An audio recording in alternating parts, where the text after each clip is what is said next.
So welcome everyone to today's webinar. We're joined here with Paul Glass from Nexion, Michael Capocchi from Beam, Justin Foord from Marc and Marc Barnett from Flexiroam. My name is Dagan. I'm the Executive Director of Peak Asset Management. We're really excited with this one. Technology, wow. Global markets at all-time highs, Nasdaq's at all-time highs.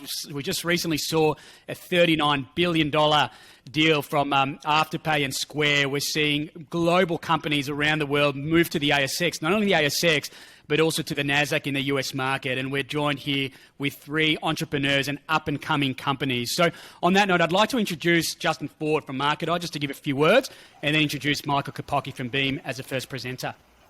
Well, thanks, Nev. At Marc we're providing investor relations support to a number of rapidly growing tech companies. We're really excited about the space because we're seeing the ability for companies to really hyperscale their offerings and in many cases expand globally. It's my pleasure to introduce our first speaker, Michael Capocchi from Beam. Thanks very much, everyone. This is a great opportunity to talk about Beam Communications Holdings. We're an Australian publicly listed company, and we specialise in developing innovative solutions that keep your smartphones connected, and that all runs over satellite technology, giving you the ability to be able to communicate anywhere on Earth. So we deal with three of the four major mobile satellite network operators, that being Inmarsat, Iridium, and Thuraya. The business has been profitable and positive operating cash flows for the past 7 quarters and a very strong balance sheet. We've posted record revenues and pre-tax profit in FY21, and we've got further strong growth coming in the coming year. And we've just entered into the recurring revenue business with the launch of a new product called Zoleo, and I'll tell you a little bit more about that in a short time. We also have, global sales reaching all parts of the globe. The satellite communication space is obviously a hot topic at the moment, and we've been involved in this space for almost 20 years and dealing with the major satellite network operators. We obviously have extremely good distribution channels, and in Australia, one of our biggest partners is the distribution of products with the likes of Telstra. We have KDDI in Japan, and we also work with Singtel and other tier 2 satellite network satellite distribution partners that sell a wide range of Beam's satellite solutions. We're in a transition phase at the moment, and FY21 was a big part of that. So, predominantly for many years, we've always developed hardware solutions. And what we've ventured into with the launch of Zoleo, which is a personal communications device, which provides subscription revenue. So we've got a recurring base of revenues now growing from the subscription service attached to some hardware.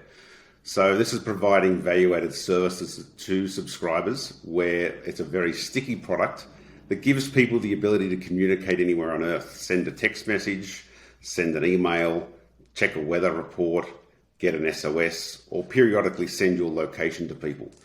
So that's obviously a very highly sought after area with all the growth in the outdoor space at the moment. And also we're developing new products for the Iridium satellite network. So Iridium just spent nearly $5 billion launching a new satellite network. We're developing new products that'll work on that'll come to market during the FY22 financial year, and very much focusing on the value-added services that we can support with various products that we do bring to market in the future, to ensure that we keep growing the recurring revenues and develop that stickiness with our customers. The Zoleo satellite communicator, as I said, is a very simple device. It sells in Australia for $345, and it's probably one of the most exciting products that we've brought to market. The device itself is, completely waterproof. It's wearable. It can be used in a vehicle as well, and has a very wide market application across the consumer markets, enterprise markets, and also various government applications.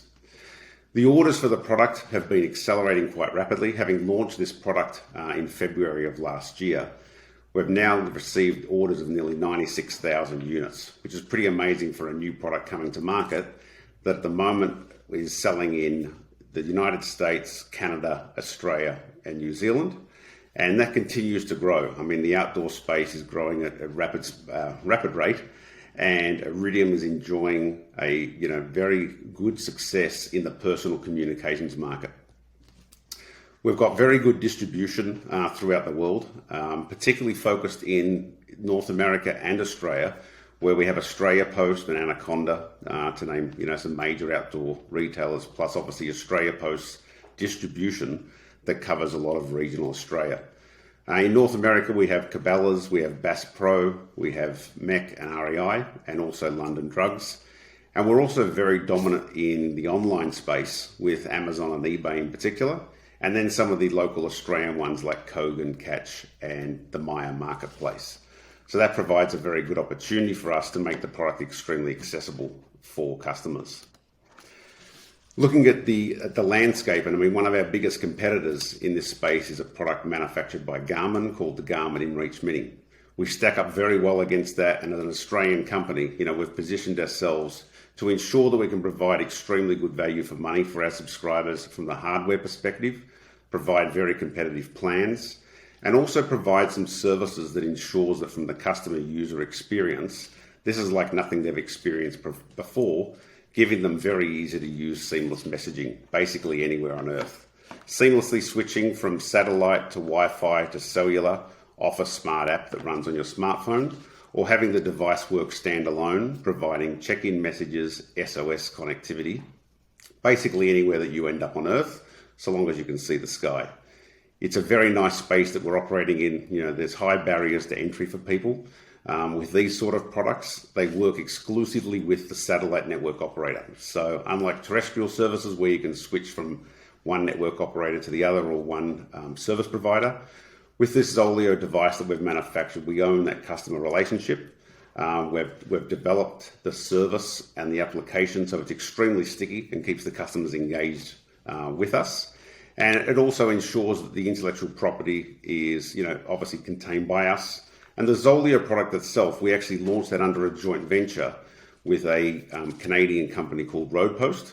So we've got the expertise of a company that's operating very successfully in North America, the engineering capability that we have in Australia through our business Beam, but also the expertise that we've developed in sales and marketing of products in the Australian marketplace, whether that be through Telstra or through our own company-owned sat phone shop. So we've brought, I guess, some company together and some expertise in various areas that ensures that we can tackle this market and compete with the likes of Garmin head on, and we're doing a very good job of that today. The space that we're operating in is really the personal communications devices. So, we manufacture products for Iridium called the Iridium Go, which has been a very successful product over the years. We've invoiced nearly 60,000 units to Iridium of that product. And these products are all completely Australian designed. We have software teams, hardware teams, and we ensure that we can be responsive to our customers. And listening to our customers, I guess, over the last 20 years is what's really given us the advantage, and also ensures that we can bring products to market, faster than other people and more feature rich than what other people are doing in the marketplace. So this personal communication segment is something that Iridium sees at the moment. They're expecting sort of a 29% plus compound average growth over the next couple of years. And that's predominantly been driven by the massive push by people traveling in their own countries. And lockdown is obviously a major driver of that. Bringing all of these recurring revenues together for us as a company, we haven't disclosed exactly the number of subscribers that the Zoleo business has, but we have spoken about sort of what it would look like in the event that we end up with 15,000 subscribers in the Australian Asia-Pac territory that we look after. And that's, I guess, something that really fundamentally has changed our business and the way technology is driving some of these opportunities for us, and how technology is also enabling us to bring our products to market on a global scale much faster than what we ever have before. So looking at the recurring revenues compared to just what we're doing with product sales, we end up in a position where, with 15,000 subscribers, which is quite a nominal number, that ends up generating a $1.5 to $1.8 million operating profit for Beam. So, the ARPUs that come along with these customers, obviously what we're trying to do is grow those as we enhance value into the product, provide more features for the product, and that really, I guess, is part of the stickiness of how we ensure these customers stay with us for the longer term. And with any recurring revenue business, as these customer numbers grow, obviously the profit margin start to increase quite exponentially. So it's a very exciting opportunity that we've embarked on. We're very proud of the situation that we're in as an Australian company operating on a global scale. And as we see things panning out at the moment, we're planning to launch in Europe early next year. Also going into the Asian markets as part of our expansion in 2022 as well. So it's going to be a very exciting company to keep an eye on. Michael, fantastic. As you know, we're big supporters, and thanks very much for the presentation. It was very insightful. Our next presenter is Paul Glass. He's the CEO of Nexion.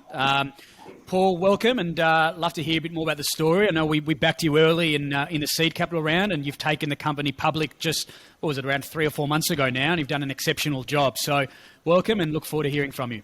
Yeah, thanks, Nev.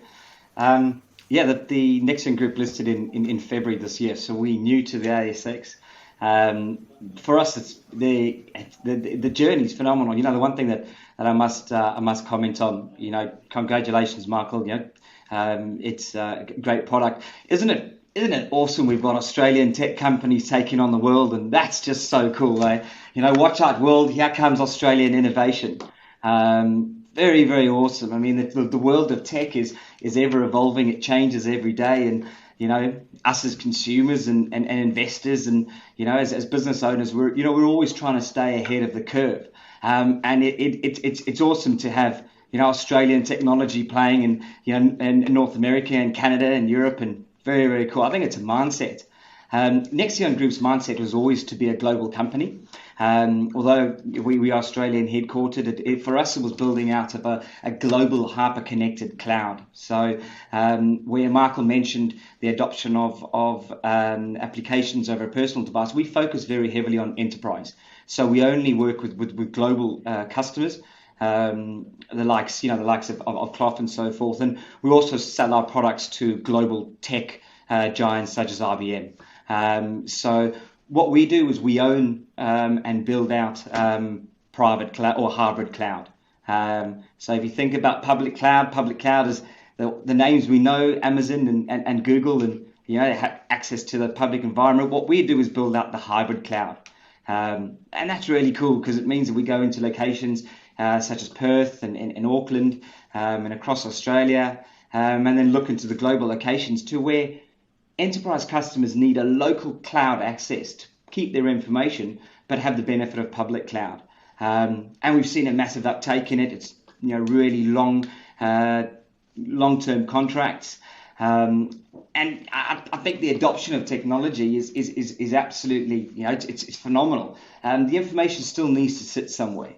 So it still needs a server. It still needs a device where all the cloud information sits. And what we do is we build out those hybrid clouds called One Clouds. We've got 3 nodes running in Western Australia at the moment. We've got 2 throughout the rest of Australia.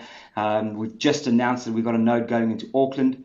And then we'll continue out our rollout across strategic locations. We've got line of sight into Southern Africa. We are looking at going into the North Americas. And certainly some push from some of our clients to be looking at Canada. So again, it's that global rollout.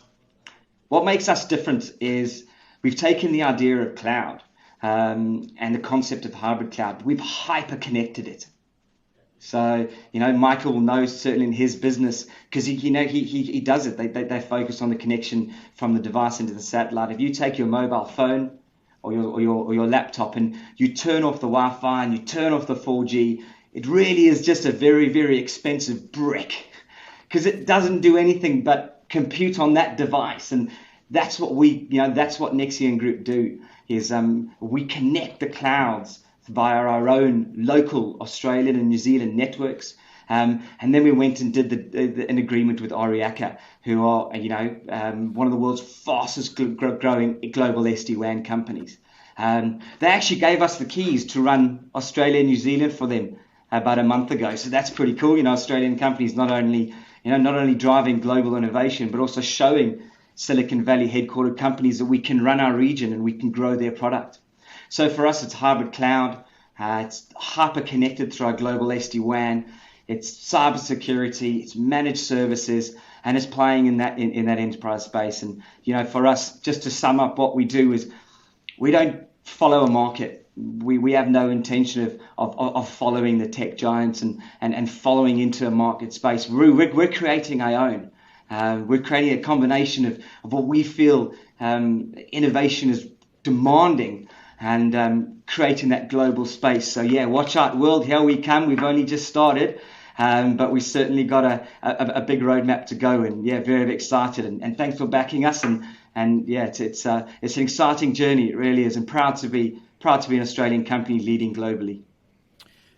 Paul, really insightful. Before I introduce Marc Barnett, just about your monetization model. So do you want to just elaborate a little bit more about how you actually make money? Yeah, absolutely. So for us, it's about long-term contracts. The average contract length for us is between 36 and 60 months. And those contracts are all multi-layered across the adoption of hybrid cloud, network security, routing, switching, storage infrastructure service. And you find that companies like IBM will consume all of our products as a service on a monthly basis, which gives us a long-term total contracted revenue over the time. Companies adopt monthly services now, and what that allows the company to do is invest in the hybrid cloud, and every single customer we add onto the cloud increases our EBIT, increases the return of that customer, which is really good for us. Long-term contracted revenue in telco is a strong model. Fantastic. Marc, patiently waiting in the corner now. I know it's early out in Dubai, so look, really welcome to the webinar. Been following the Flexiroam story probably the last 4 to 6 months, and you've done an exceptional job to turn the business around. So would love to hear a bit more about Flexiroam, and then we'll probably open it up for some questions. Awesome. Thanks, Nev. Thanks for having me.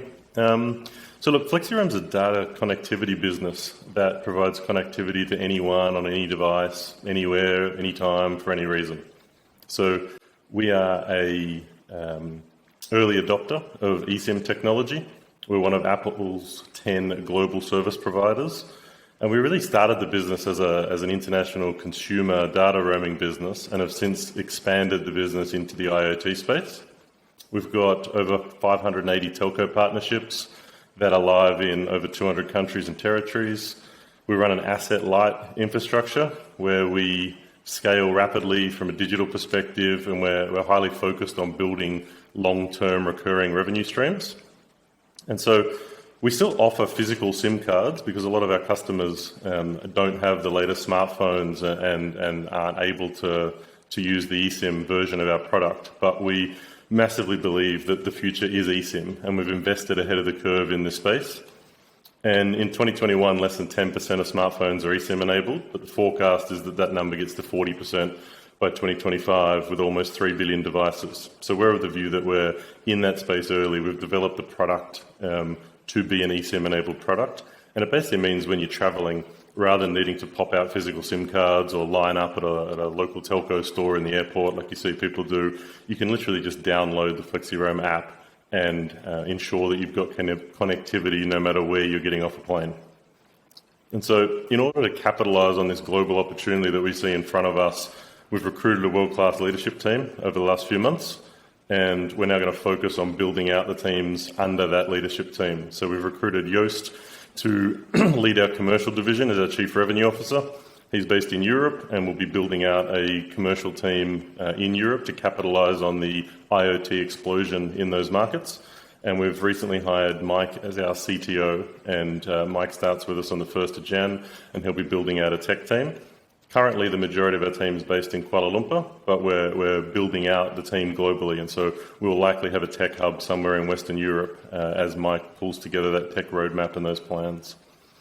So the markets that we operate in are growing rapidly. The travel space has been clearly impacted by COVID, which as has our business.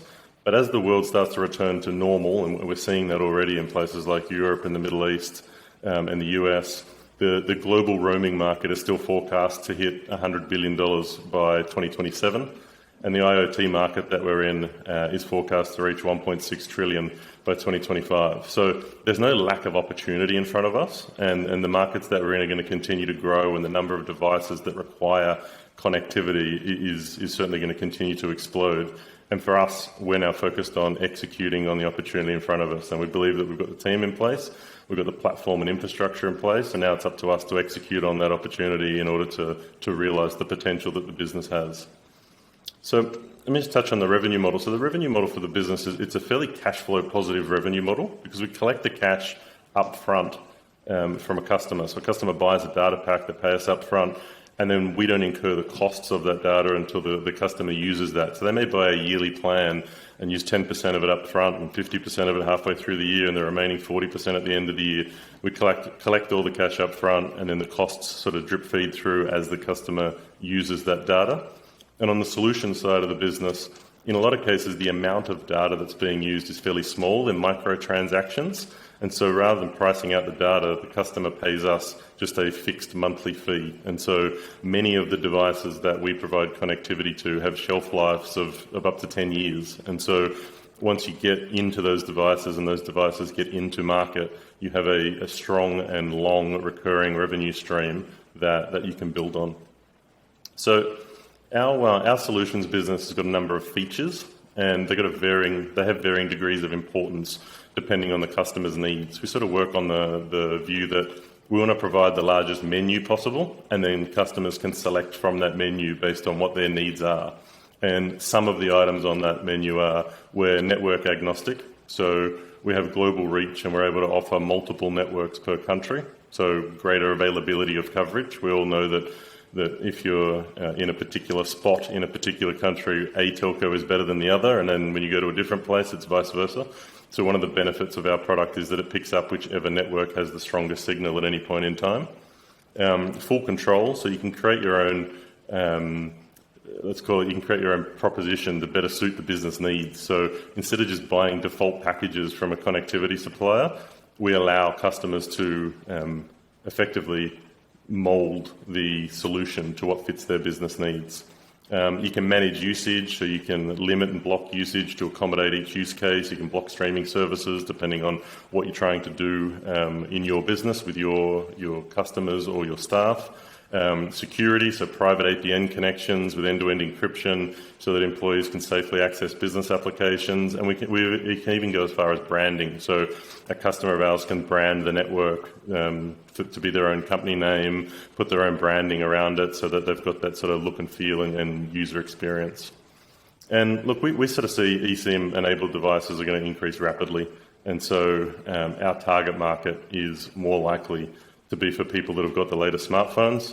Having an eSIM device increases the addressable audience for us. So as those devices increase, the addressable audience increases. It removes that physical SIM swap, and our functionality ensures that we can provide companies with an option to resell branded connectivity if they want to. We've developed deep partnerships in order to drive the global penetration. Our business is not large enough to take over the world on its own, so we need those partners in order to grow. GHL is a great example. They're a publicly listed company in Malaysia. We moved into the MPOS space, was our sort of first move into that connected devices space. And our original partnership with them was in Malaysia. They loved the fact that they could work with us and not have to do multiple deals with multiple telcos and get the strong signal strength.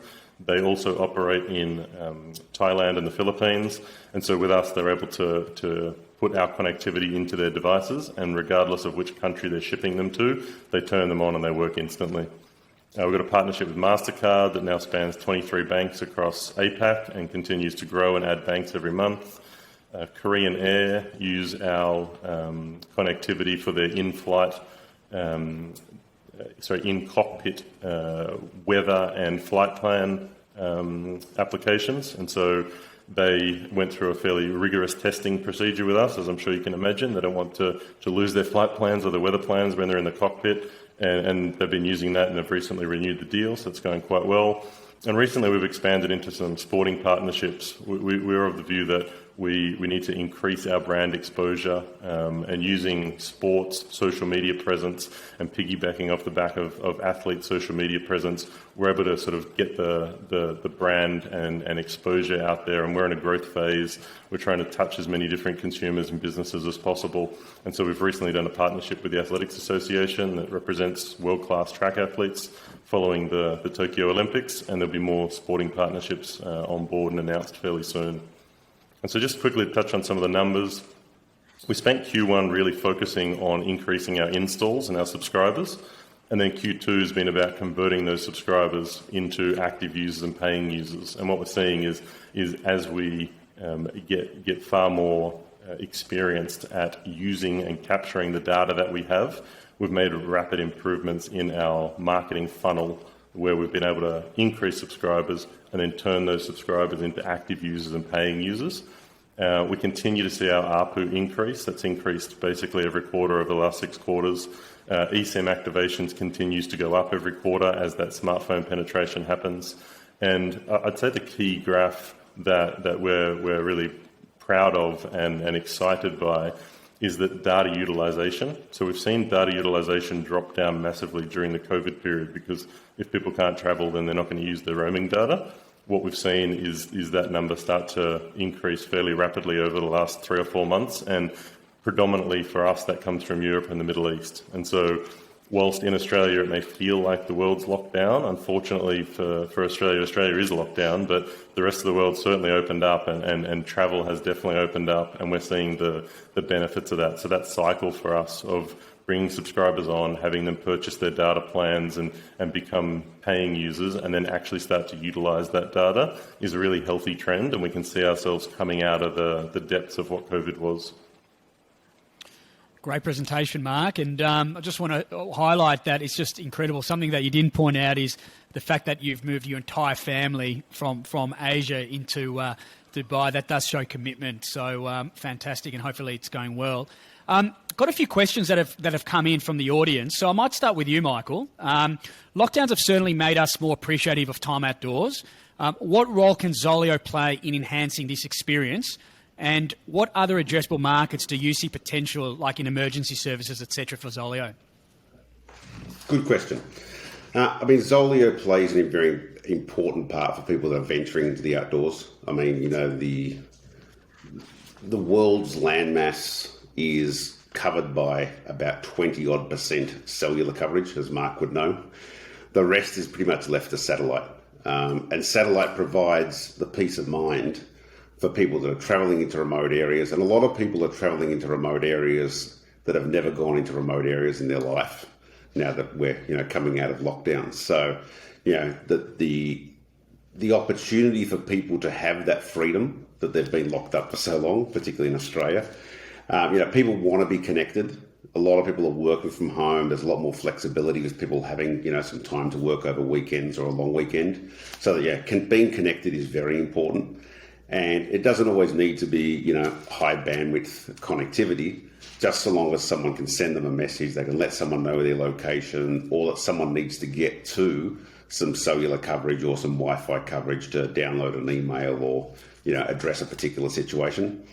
People want to be safe. A big driver of Zoleo is people's safety. So knowing that wherever they end up, where they could be out of cellular coverage, that by simply having a Zoleo device and the SOS button on that device, or communicating with someone on the app, that they can be saved. And a big driver of Zoleo is the two-way messaging communication. So, EPIRBs have always been a huge thing in Australia, but an EPIRB is one press fits all. So whether you've got a broken leg, run out of beer, or run off the road, it's always a major distress. No one knows what you actually want. So the benefit of Zoleo is that people can be safe, they can keep people informed, and in worst case scenario, they press the SOS button and can coordinate a rescue and extraction if required.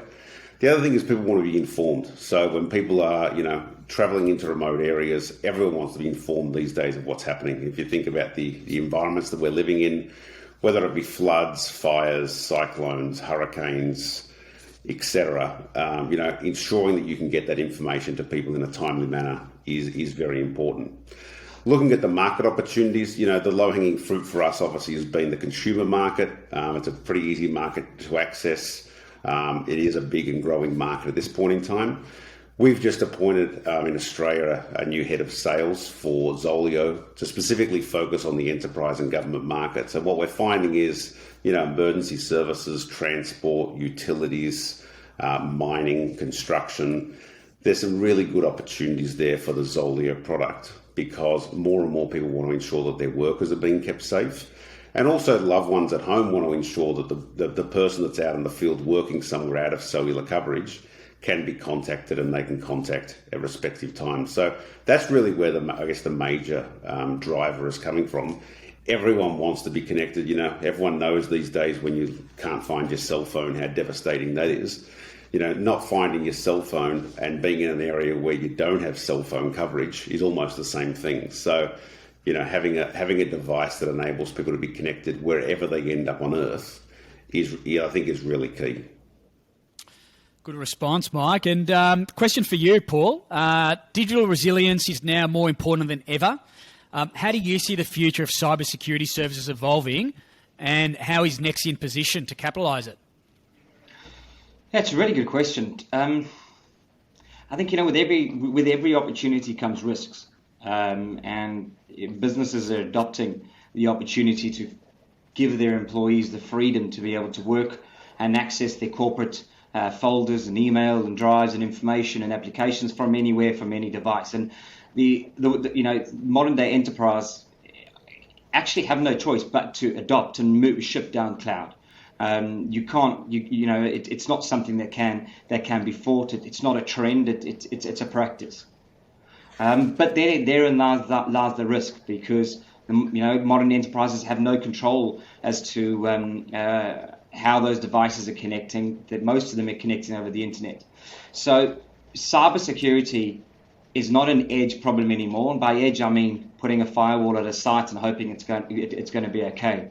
Cybersecurity has to be embedded into the organizational structure and into the design and manufacturing of the APIs and the actual the provision of the software. So we started this company as an Australian company to push into global locations to enable hybrid cloud and networking, but cybersecurity was built into the core of every single thing we do.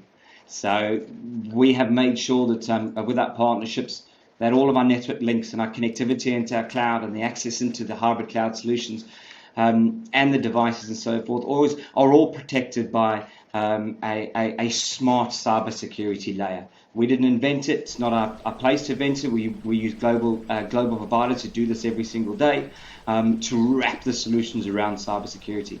One of the things I'd just like to mention around digital resilience is security needs to be external to the individual. It has to happen despite what the person does. So you can't ask someone to pick up their phone and click a VPN client. You can't ask someone to go in and launch an application, because the nature of human beings is we're A, not going to do it, or B, we've got better things to do, or C, we just might forget. Security needs to be embedded behind everything we do. And that's where digital transformation and IoT and forging a market with security embedded is key.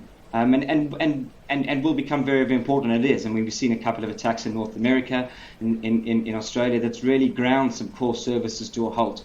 And that's probably where some of our frustration comes in. Global enterprises need to adopt the cybersecurity practices embedded and not wait for an attack to happen. This is a global issue we all need to be working together on. Thanks, Paul. Really important to be on the front foot. The questions come in for Marc. With the world moving towards digital payments, connectivity continues to play an integral role with that, especially in remote and regional areas. How does Flexiroam solve this problem for businesses? Yeah, so look, I mentioned earlier in the presentation that MPOS was the first segment that we pivoted into, because we could see the value that we could add to that industry, and the varying signal strength that you get from different telcos depending on where you are is something that we've probably all experienced, and we've gone to pay for something and the machine is down, or they need to reboot, or they stand on top of a chair and hold it up to a window, or whatever it is that they need to do. And that's a horrible experience for customers, a horrible experience for the retail store or the restaurant or wherever you are. And so what the benefits that we can bring is there's probably three main benefits. One is we pick up the strongest signal at any point in time. Two is if you are the distributor of the MPOS devices, you can deal with one company, have one invoice, have one set of SIM cards or one eSIM application to embed, rather than having to do multiple deals with multiple telcos, and you end up with your team of people taking 3 or 4 physical SIMs out to each restaurant or retail store and putting each one in and testing which one has the best signal and all those things. So it just removes a lot of the pain points for the distributor. It also, as I said, if those distributors are then expanding into multiple markets, they can just continue to operate with us, send the devices anywhere they want, anywhere in the world, and as soon as you turn it on, it just picks up the strongest signal. So we think it really improves the experience for the distributor, but it also certainly improves the experience for the end user and the customer, given that it ensures that the device is always connected. And so that's sort of where we can add the biggest value. And then there's beyond digital payments, there's obviously a number of other sectors that we can apply that same philosophy to. Excellent. Thanks, Mark. I've had another one come in for Paul. How much will data storage requirements increase over both the medium and the longer term due to the explosion in connections, and how will that impact your business? Well, we used to think that a megabyte of storage or a gigabit of storage it was a lot. But now we talk petabytes. Petabytes are good, because every single time you upload petabytes into the cloud, our monthly billing goes up and our total contract goes up. So we love it. The more the world consumes and the more you upload, the better we're off. I think the world is us as consumers and enterprises. We've uploaded more video content in the last week than was uploaded in the last 10 years. Content's becoming rich. So for us, it's about making sure that we have the access to take that and reduce the cost as storage increases. Access is important, and I think I've got to look at to Marc and to Michael, and the guys have really built some businesses that understand the fundamentals of connectivity and needing to connect, access to connect in the world. We want to access our information no matter where we are, no matter what our device is, and that's really cool. And we want to access different networks. And the more you guys keep on doing that, the better for me, because the more stuff the more that people put into my cloud, and that we enjoy. So yeah, it's about adoption of services and petabytes and petabytes and petabytes of information. Great response. A question for Michael. There's going to be a massive scale up in IT and communications as the requirement for connections and data increases. How do you create customer stickiness during the journey?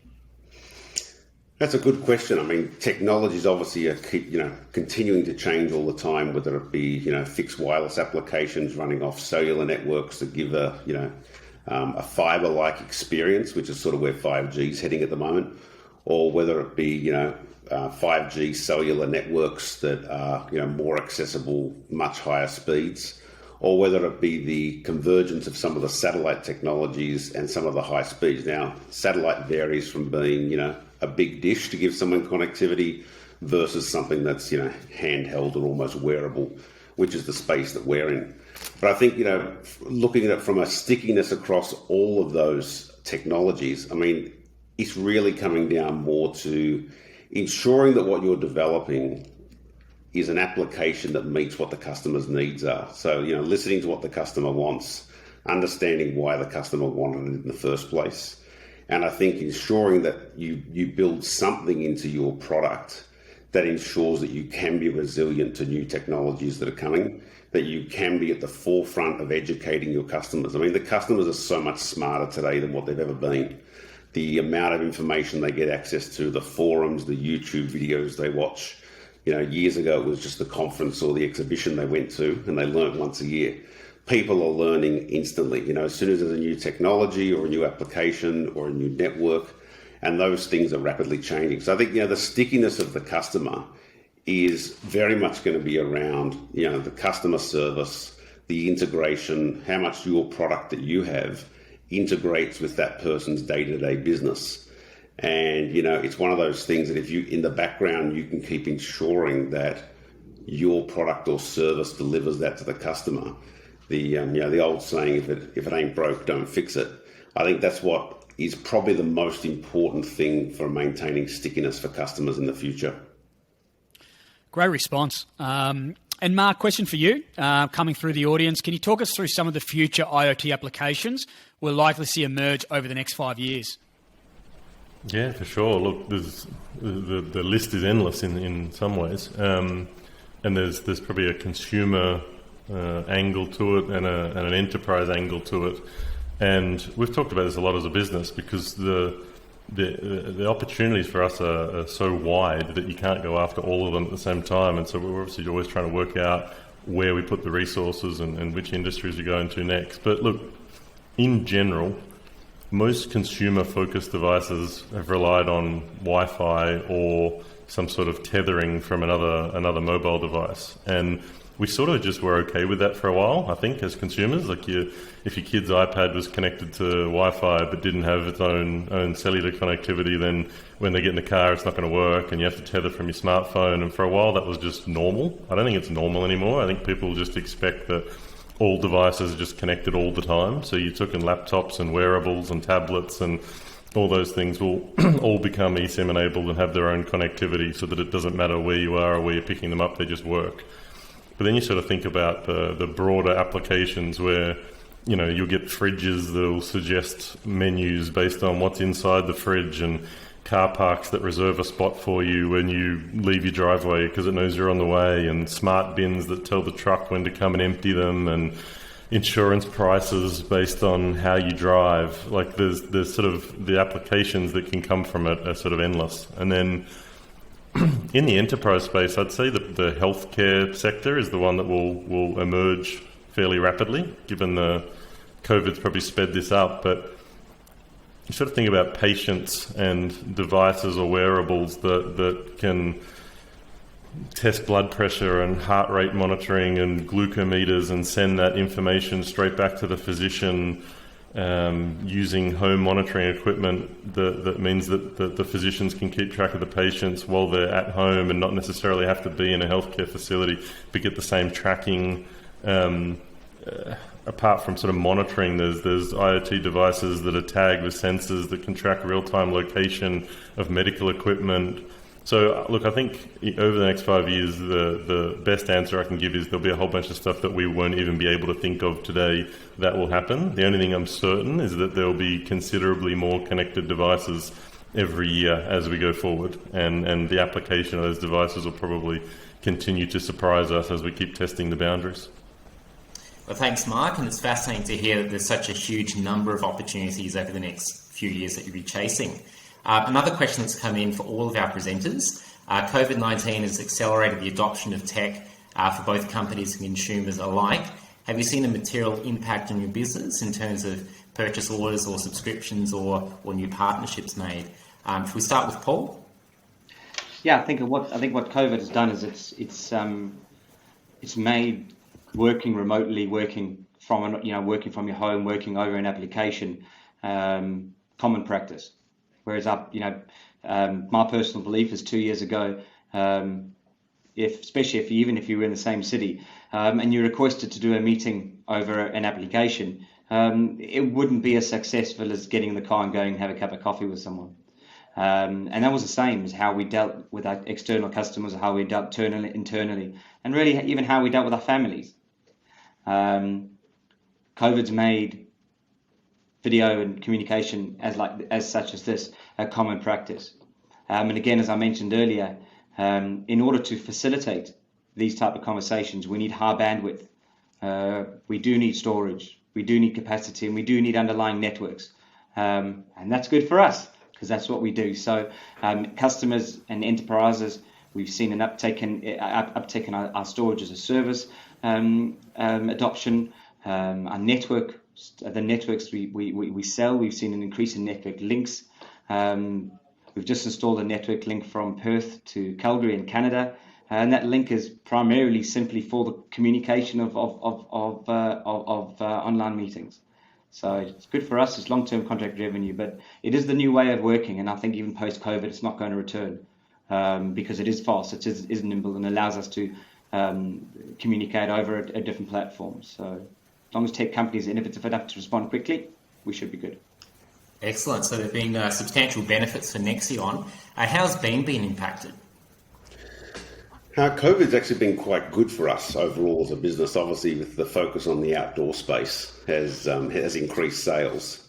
I think probably what the most important learning for us is actually just how efficient we've become in the utilization of time. So, as frustrating as it is for us all to be sitting hours and days on end in front of screens, I think the ability to be able to pull multiple people together very quickly and resolve issues, and the availability of people.